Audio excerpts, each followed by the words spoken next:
first of all, when we were talking about colors, if you haven't seen the gentleman whose artwork is in the gymnasium, it deals with the colors and the stories and all of that, so it would be a nice follow-up to that.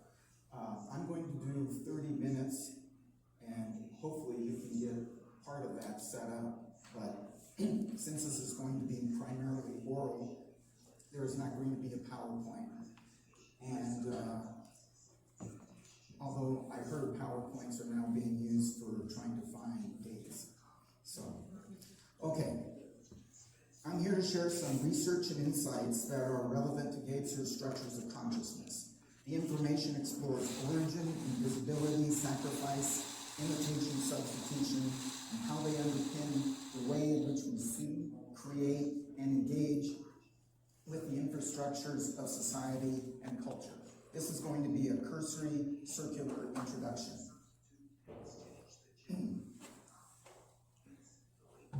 Origin stories are explanations. They are attempts to create meaning for a community or culture. Fear is the driving force to their creation. It is what initiates movement for humans to create meaning through stories and explanations that distance themselves from the invisible, ephemeral, and the unknown.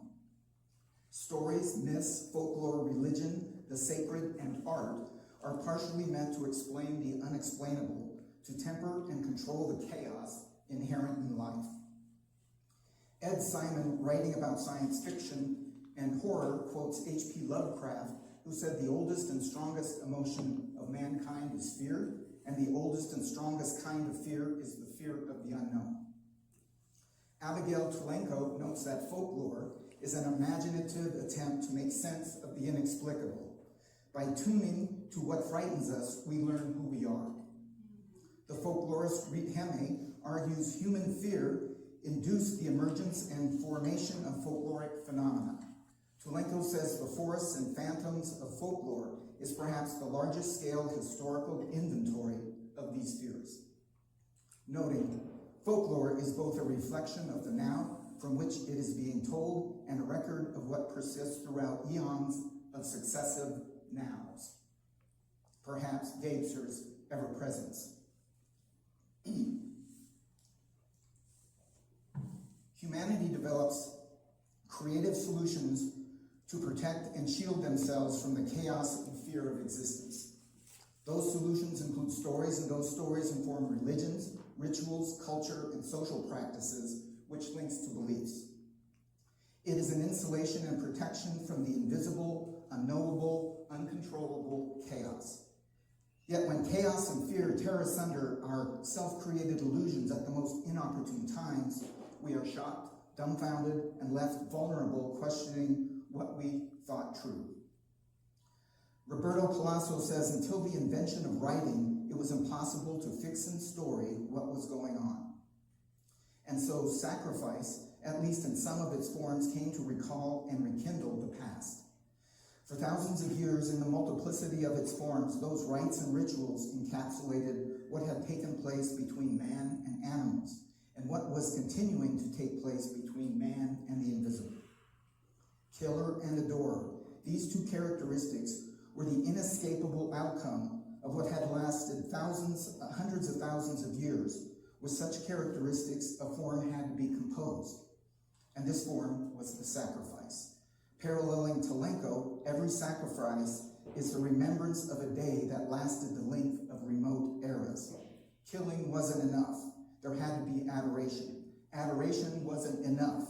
It had to be remembered that there was a killing. To placate an invisible entity is easily understood, but why the placation had to take place through killing of an animal is a consequence that has never been fully explained. And yet this has been a feature of very many cultures. Every other question about sacrifice depends on this. Sacrifice, then, is a foundational aspect of human existence. The research on sacrifice is substantial, and the implications are overwhelming. Given the limitation of time, I wanted to share a sliver of that insight on the contextual framing of the subject offered mostly through the works of Roberto Colasso. Colosso suggests that in the time of the great raven, even the invisible was visible, and it continually transformed itself.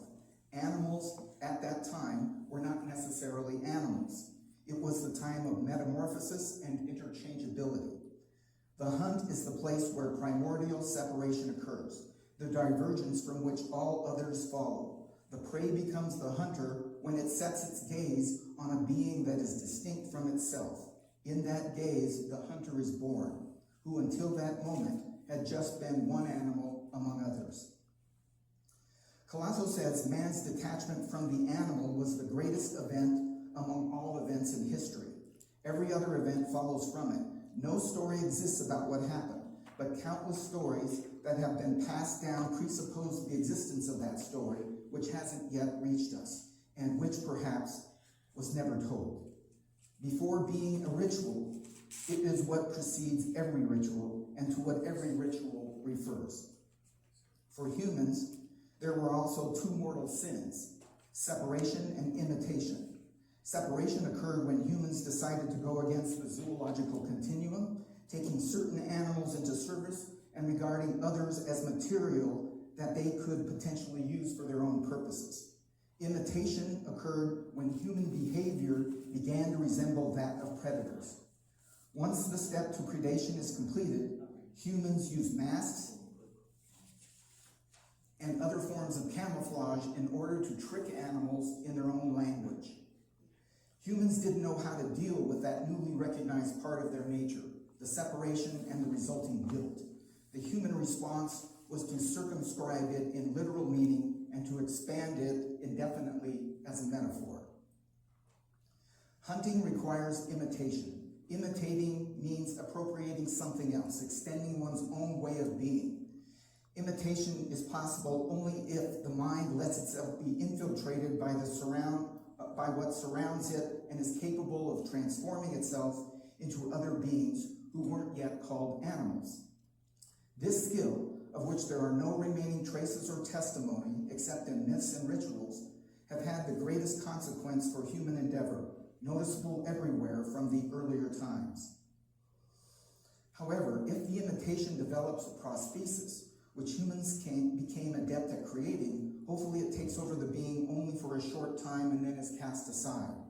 Camouflage, weapons, tools, and technology are examples. If pushed to the extreme, imitation, rather than expanding a being, imprisons it. This metamorphosis taken too far can modify the substance of the being, sometimes irreversibly.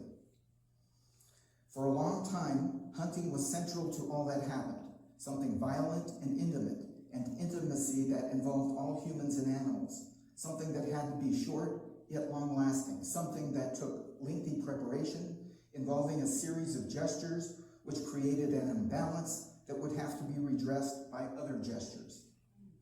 And one day that thing that had been central became an ornament, relegated to a game. Hunting became entertainment for kings and queens to amuse themselves. Hunting became a non-essential, gratuitous activity. It was the first art for art's sake. Tangentially, the hunt, along with killing and eating, are acts making something disappear. That which disappears becomes invisible. The invisible eventually is filled with ghostly presences. There is nothing more alive than absence. Killing was like saying goodbye, and like every goodbye, it required certain gestures, certain words from these rituals and celebrations. Yes, and celebrations. The architecture of sacrifice emerges to address the known, the unknown, and the invisible. The invisible is the place of the gods, the dead, ancestors, the whole of the past. For some cultures, the gods are not original presences, but bearers of something created outside of them and which at the same time forms them. Colosso says that in the beginning there were no hunting without the divine. There was no divine without hunting. Then there was a time when hunting no longer had anything to do with the divine, and what was called the divine had more or less nothing to do with the divine. The gods were not a faith, but something evident, a way of perceiving the fact of being alive. Sacrifice begins not as an act separate from the community or even itself.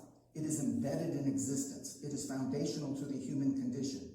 It is part of how humans create meaning in a world of invisible forces and immensity of the unknown.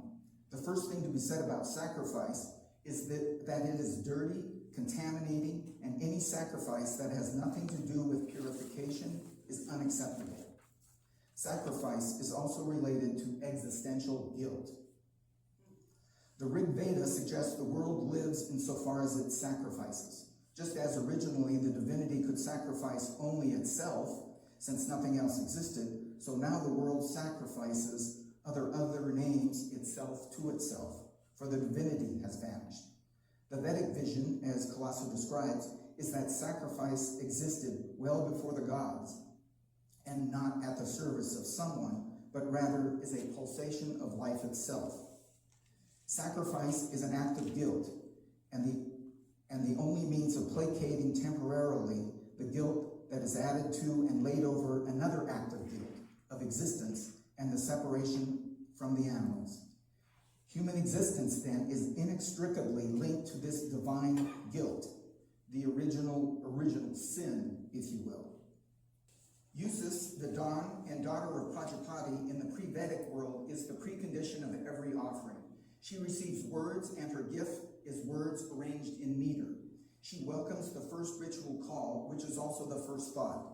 Here the goddess is subject and object, coupling without end. Since she is the first, Isis is the unique, she from whom all others issue, to whom they return, but she is also immediately multiple, surrounded by emulators and lookalikes.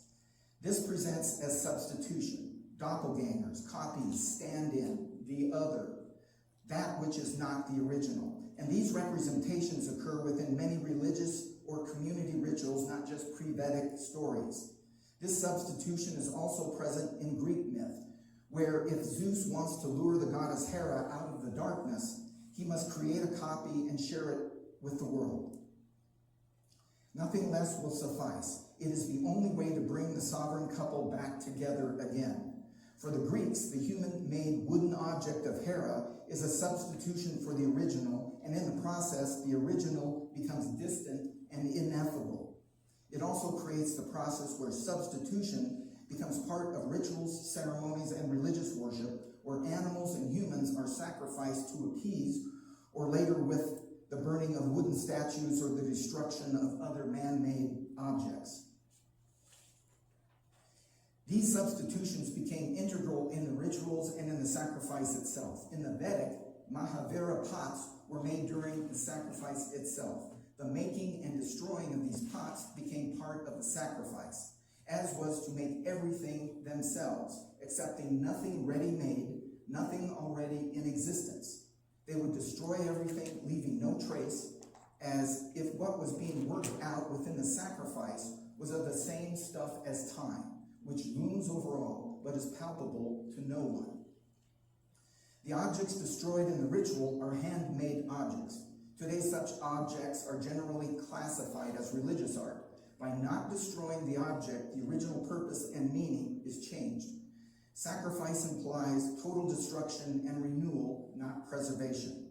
Today's objects, such as malangans, which I presented on previously, and the wooden statues of Hera, become something other than the original other. The modern focus is primarily on the object and less on its purpose. What was meant to be temporary and destroyed is now often protected, celebrated as art, or becomes commodified.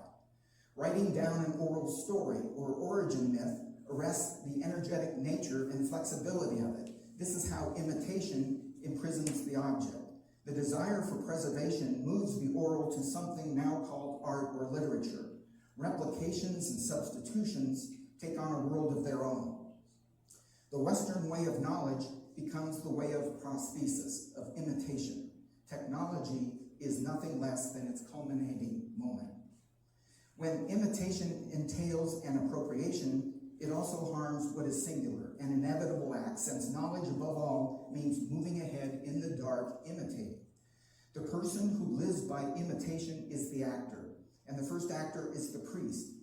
Simulation, hence imitation, is not an additional recent quality, but a founding one. Without the mediation of the priest, there can be no access to the God.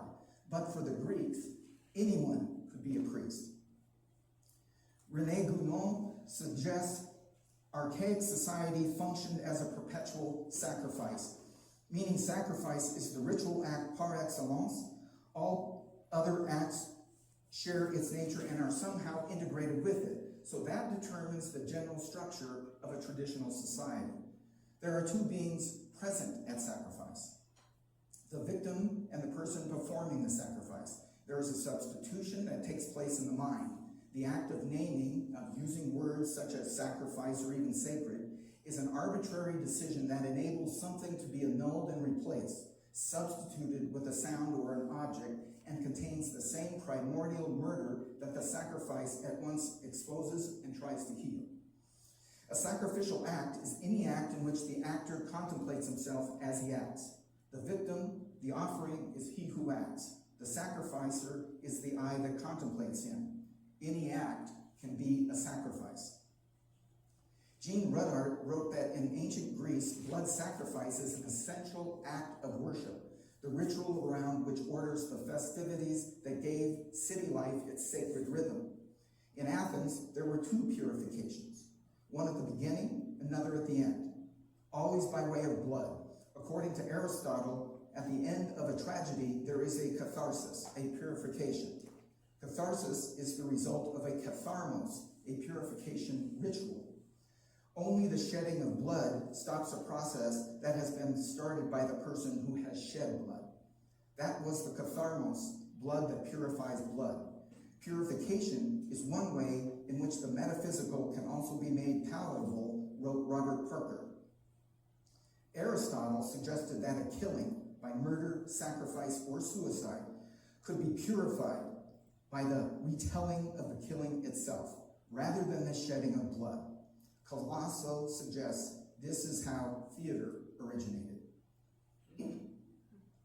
The fact that nature is cadenced by recurrence, by time's breathing, shows that it is a sacrificial object. The world is a part of divinity that divinity has detached from itself, allowing it to live according to its own rules and no longer according to divine whim. The invisible cord between creation is not entirely severed. The divinity can also take back its world and intervene in it brutally. It can obliterate order, prevent the stars from returning. Hence the sacrifice performed by men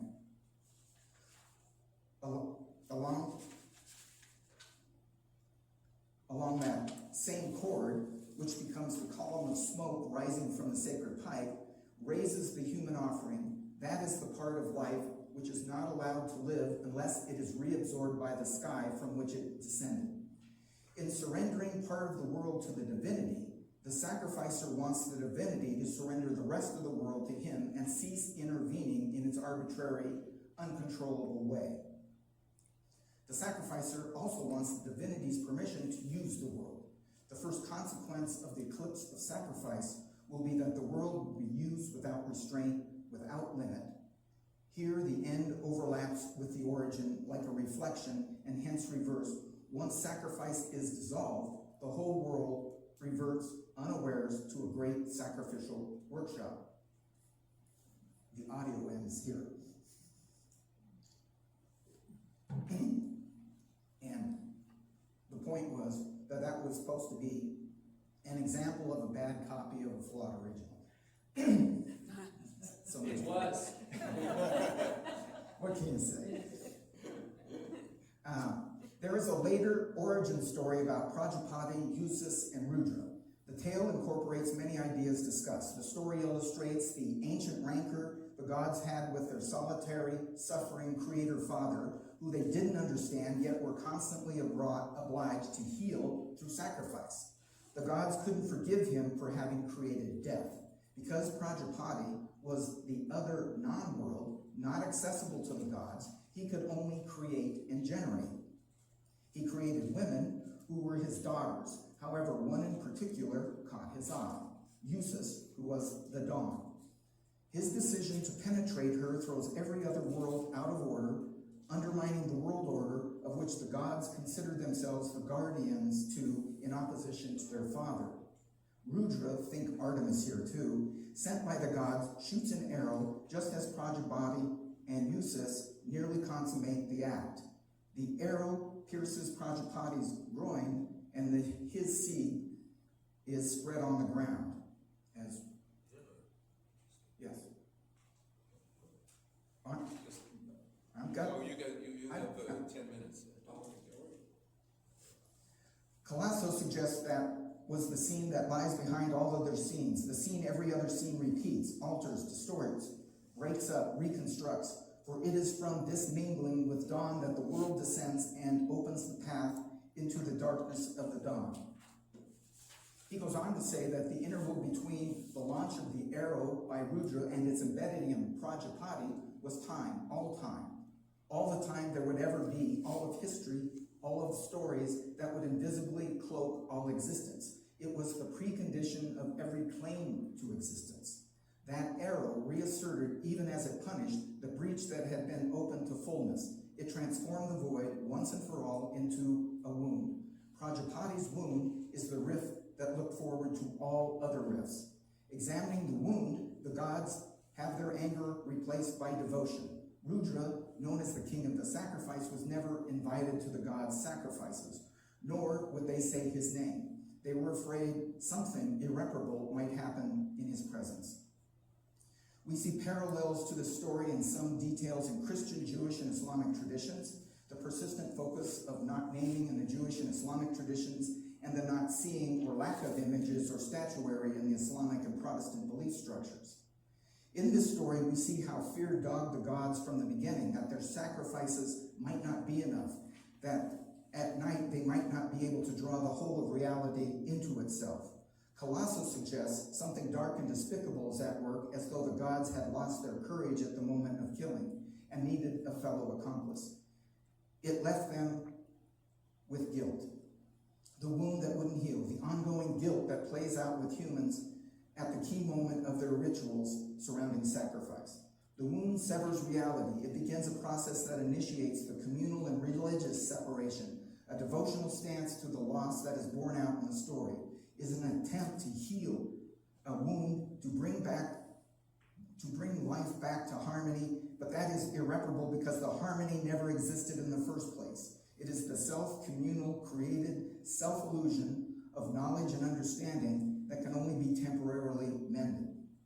Humans attempt to create new stories and knowledge to buttress communal reactions to the unexpected, the unknown, the invisible, and chaos. Those reactions present in myths, legends, religions, and folk tales.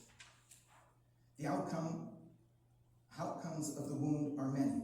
They include the creation of the sacred and by default the secular and the whole religious belief infrastructure, including the intellectualized theology that comes after. From a certain moment around the 4th century BCE, sacrifices were no longer celebrated in the form that had been normal for centuries. For the Jews, this was because the temple had been destroyed and the community scattered. For the pagans, because they were now subject to the Christians and ever fewer in number. For the Christians, because the death of Jesus had been the final, non-repeatable sacrifice that could be commemorated only in the Mass. And yet, they all kept the language and mindset of sacrifice. This is found in Nonus, as in Augustine, as well as in rabbinical literature. Sacrifice is something that everyone wants to get rid of, but at the same time, it is rooted in the language and in certain categories of thought that seem irreducible. And so it remains, even in secular society, which claims to have rid itself not only of sacrifice, but of every form of religious sentiment. The word sacrifice has taken on new copies. It now means the acceptance of loss by an individual, of some monetary benefit to assist the well-being of society as a whole. Society is now the invisible entity to which the sacrifice is offered. No other invisible entity is permitted, yet the word and discussion about sacrifice continues. 5 minutes? Yeah, I got 3 left. The rituals of sacrifice are embedded in the social fabric and continues to influence how individuals think, which colors how they view the world, and it even directs how groups seek to order the community. It is evident in law, religion, ethics, and morals. So, How do your daily routines, your daily rituals link with sacrifice? How does not seeing the underlying sacrificial architecture influence your beliefs? How does that guide what you do and how you think? And what of the origin stories or versions of the stories? Are they still effective in allaying the ongoing fear of the invisible and the unknown, of ordering chaos? That is something for each of us to contemplate. That's it.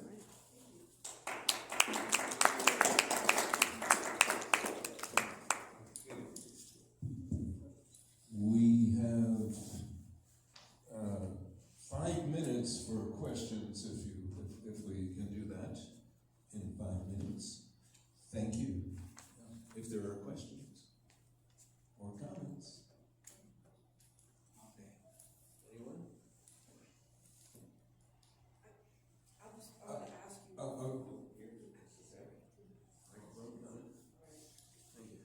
I would just like to ask you for a summary statement, because I caught these amazing things like that is the origin of art and literature. That is the origin of theater, right? And it felt like there's this really compelling thread that you're drawing through, that these origins that by today's standards we consider kind of dark, right, in terms of sacrificing fear and being driven by fear, and yet that is the juice of so much creativity. Am I grokking you? Well, most of this, the result of this research is from Roberto Colasso, and I was just trying to summarize some of the pieces and link them all together, link it to some of the art and some of the things that we've talked about, especially when you look at how it applies to the archaic, the magic, the mythic, and how we are constantly focused on the mental, yet all these other aspects are there, but we're not focusing attention on it. Yeah. And so there's a lot of information here in which it draws this out, and so there are areas that we don't understand. We think theater is this, or we think something is this, but there is a whole underlying system of process on, and this was one person's approach and how they thought it all worked together. And I was just trying to link when he was talking about that with the whole sense of sacrifice and how that is underpinning all the things that we're doing, and is basically the, if you want to call it, the origin or the helpful point that pushes us to start intellectualizing and grounding and coming up with something to What would be explain an our integral lives. form of sacrifice? Excuse me? What would be an integral form of sacrifice? Have you envisioned anything like that? Well, in the discussion you guys had before, the way I look at integral is that it's not an end product. It's kind of basically how do you balance all of the things in the moment of where it is. And it's not like, okay, I'm now integral and I'm now this over here. It's more a process of, if I'm present and I'm fully aware, that I can piece together all those 4 pieces without necessarily knowing about it. And then it comes to that aha moment, which you may not consciously recognize as the integral moment. That's the best I could do. And it may not be anything special in the sense of spiritual or something. It could be just, hey, I came up with an idea. So.